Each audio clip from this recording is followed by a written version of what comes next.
Olá, tudo bem? Essa é a quinta aula do curso de Introdução à Programação, usando animações e jogos, e a gente vai aprender sobre uma importante estrutura lógica nessa aula. A gente vai falar sobre os operadores condicionais. Nós vamos discutir um pouco mais em pseudocódigo dessa vez, para que a lógica fique bem clara. Até aqui, né, o fluxo do programa, para a gente era uma lista de ordens que era lida uma de cada vez e progredindo, né, todas as linhas sendo feitas lá de cima, o programa ia descendo, ia realizando tudo, e depois no draw, né, ele ia, lia tudo, descia, voltava, e agora esse fluxo vai ser um pouquinho alterado. Os condicionais são uma estrutura assim, bem intuitiva, porque eles estão presentes nas várias decisões que a gente toma, mesmo no nosso dia a dia, você já vai entender. Eu vou escrever na janela do Processing para poder explicar melhor. Tá aqui embaixo.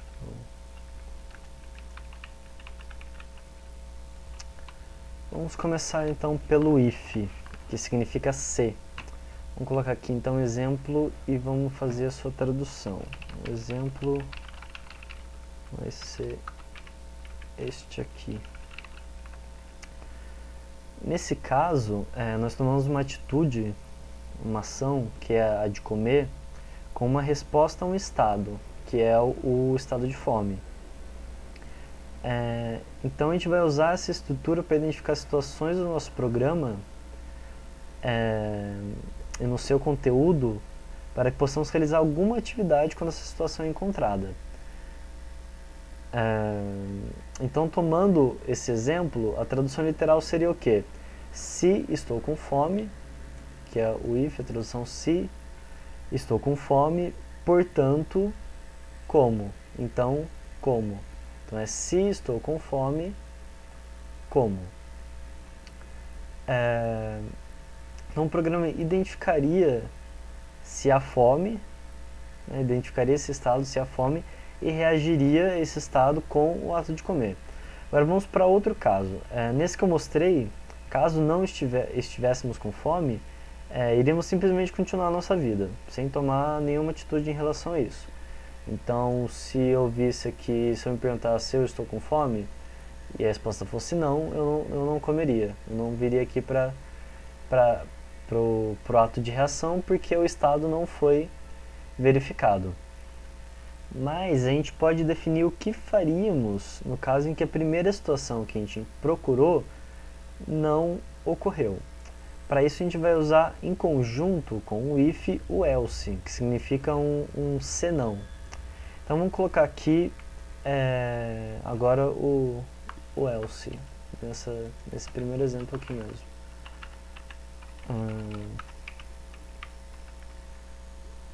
Else dormir. A tradução literal disso seria: se estou com fome, irei comer, senão, irei dormir. Outro exemplo que a gente poderia dar, para que fique bem claro, pode ser este aqui. Então eu uso o if para verificar se está calor, eu quero verificar esse estado, e eu vou reagir a esse estado com uma atitude, visto uma regata. Então eu verifico se está calor, eu me pergunto se está calor, e eu vou reagir a isso que eu estou procurando vestindo uma regata. E aí a gente pode colocar um else aqui, visto uma camiseta. Então, caso você estivesse num dia que não tivesse calor, se você tivesse só o if, você ia ficar sem nada. Então você pode adicionar o else, e aí a gente fica: se está calor, visto uma regata, se não, visto uma camiseta. O if pode aparecer sozinho, né, como no primeiro caso, mas o else nunca vai aparecer sozinho, é sempre necessário ter um if junto, pois o else é usado justamente para cobrir situações que o if deixa passar. Então não faz sentido eu usar o else se eu não tenho um if que cobre determinadas situações para que o else fique com todas as outras.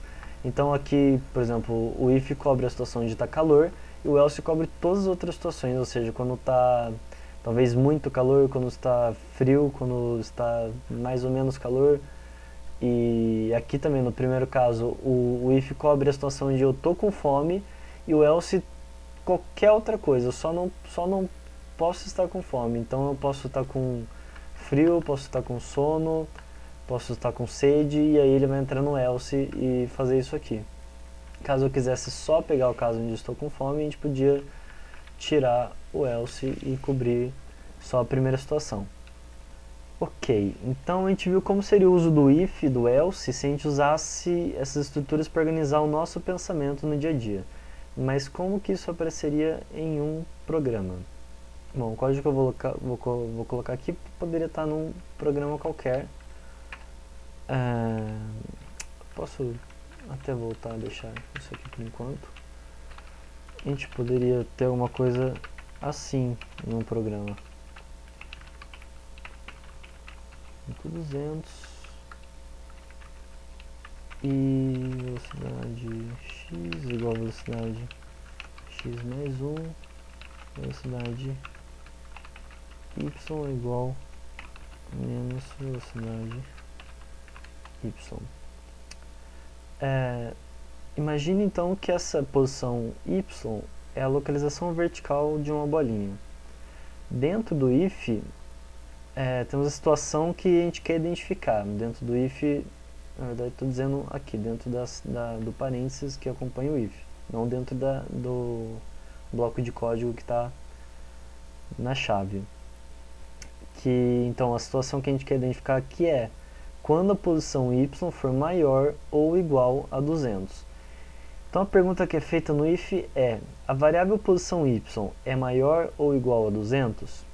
E em caso positivo, ele dá uma resposta que seria o verdadeiro, o programa segue e executa os comandos que estão entre as chaves. Em caso negativo, o programa segue o seu curso sem entrar no que está dentro das chaves. Então nosso programa viria aqui de cima, se faria essa pergunta, se a posição y é maior ou igual a 200.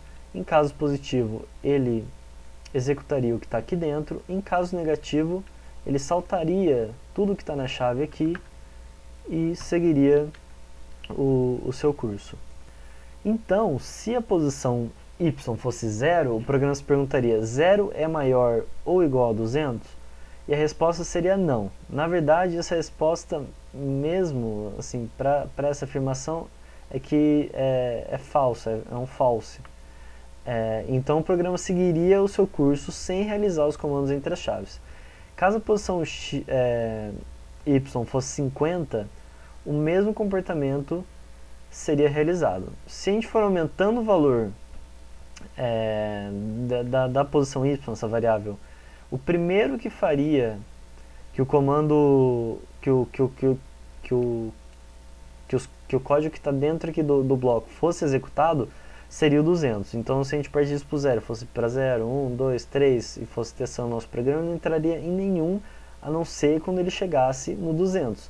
Então o programa se perguntaria: 200 é maior ou igual a 200? E a resposta é sim, ou seja, a resposta é verdadeira, essa é uma afirmação verdadeira, é uma proposição verdadeira. Então o programa entra no if e realiza o que está entre as chaves. E assim o faria para todo o valor acima de 200. Caso tivéssemos um else aqui, digamos uma coisa assim, vamos copiar aqui.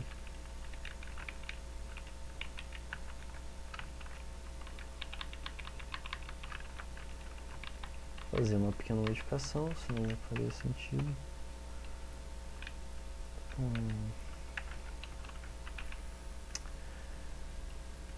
Então, e o que aconteceria agora que a gente tem esse else? Agora, caso a posição fosse 0, a resposta para o if continuaria sendo um não, continuaria sendo um falso. E o programa continuaria não executando o que está entre as chaves do if. Mas agora, ao invés de ele pular e seguir o curso normal, ele vai entrar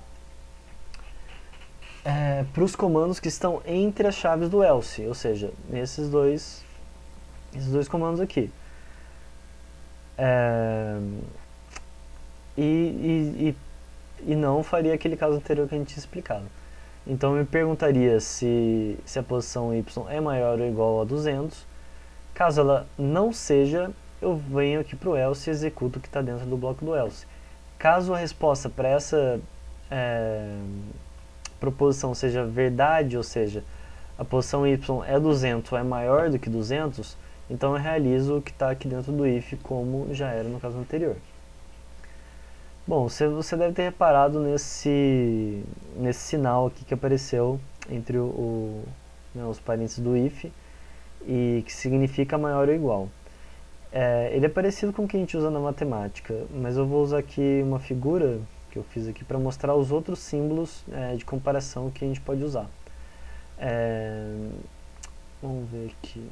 Aqui estão eles. Na última coluna, então, está a pergunta que a gente pode fazer, né? Olhando quando isso aqui aparece no nosso programa, essa aqui é a pergunta que está sendo feita dentro do if, a pergunta que traduz esse sinal. Então a gente tem o sinal de igual, e você repare que são dois símbolos, né, de igual, porque um símbolo só é uma atribuição, e para fazer a comparação você precisa de dois, e eu já te garanto que se você seguir programando alguma vez, ou por descuido ou por confusão, você vai errar uma comparação e deixar um sinal de igual só. Eu espero só que você não perca muito tempo procurando esse erro. E a pergunta que eu faço quando eu estou com essas duas variáveis aqui, x e y, e uso esse operador, x é igual a y, ou seja, x é exatamente igual a y, a quantidade de x é exatamente a quantidade de y. O segundo símbolo é o diferente, ou seja, x é diferente de y. Depois a gente tem os outros, que é o maior, o menor, o maior ou igual, e o menor ou igual. Bom, o programa que a gente vai fazer para essa aula será novamente uma bolinha. Então, você pode começar a escrever um código bem parecido com a da aula passada. Comece fazendo uma bolinha que viaja livremente pela tela, sem ligar para colisão nem nada, e também não precisa simular que ela está caindo, não precisa existir gravidade nada. Imagine que é só uma tela de um jogo e que a bolinha pode ir para qualquer lugar da tela. Você pode pausar então o vídeo e escrever essa parte do código. Bom, espero que você tenha feito aí, ou menos tenha tentado. O código é bem parecido com o da aula passada. Vamos dar uma olhada no que ele faz. Ele é só uma bolinha viajando com qualquer velocidade aqui, passa pela janela, pronto, acabou. Uma coisa bem simples, mas é o que a gente precisa para agora. Então, vamos voltar a falar de colisão. Repare que essa situação nos induz a usar o if, pois a gente se propõe a seguinte situação: se a bolinha bater na parede da janela, ela deve rebater e voltar. Então, qual é a situação que a gente está procurando e qual é a ação que a gente vai tomar assim que ela for identificada? Tente escrever essa situação dentro de uma estrutura if, mas usando a nossa linguagem, não precisa colocar em código, como foram aqueles primeiros exemplos que eu mostrei.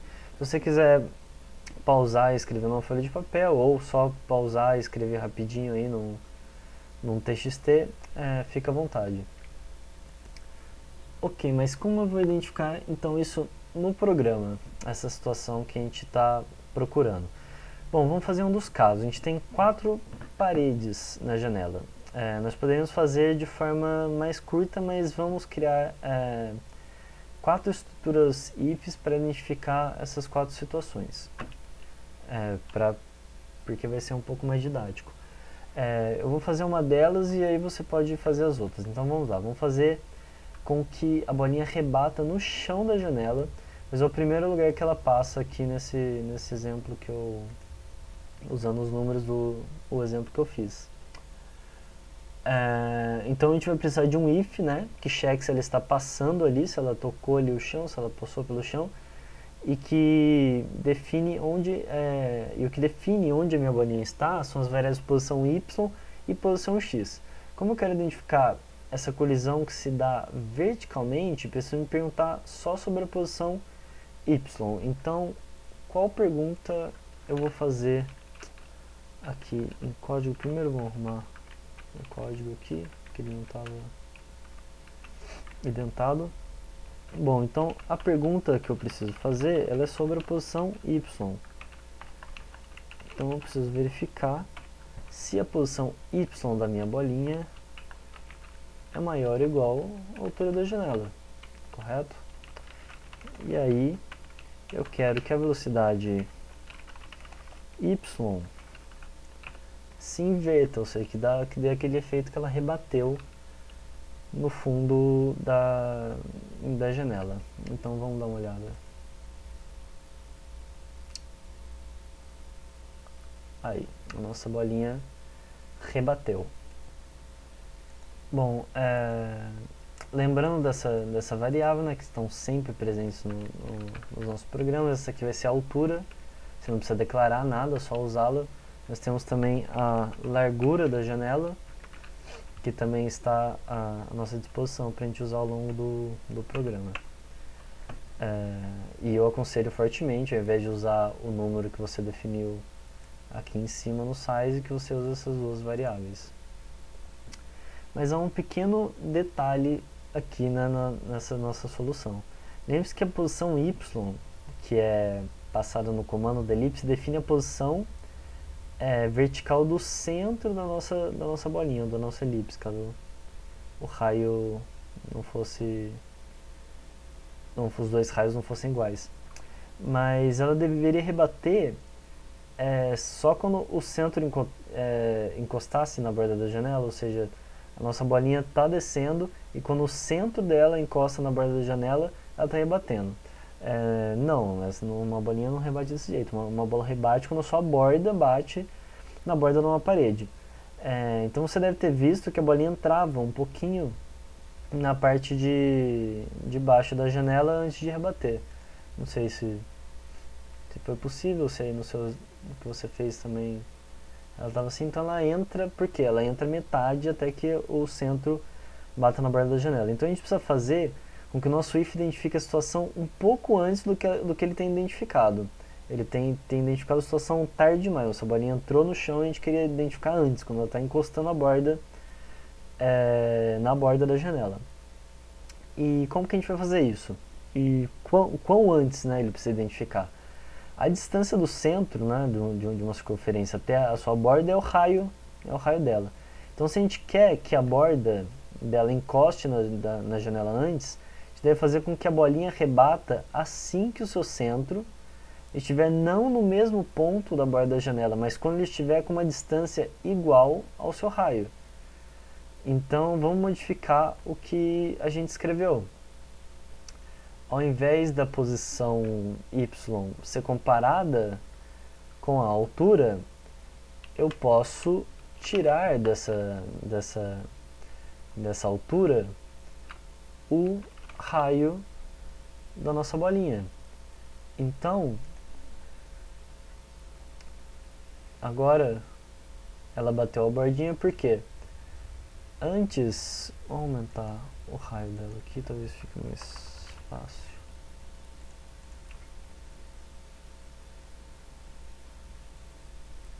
Então, antes ela entrava aqui, que a gente fazia a comparação do if em relação à posição y, que é o centro da bolinha, com a altura da janela, que é a que fica aqui bem na bordinha. Agora eu estou fazendo a comparação entre a posição y, que é o centro da bolinha, e a altura menos o raio. Então eu subo um pouquinho aqui.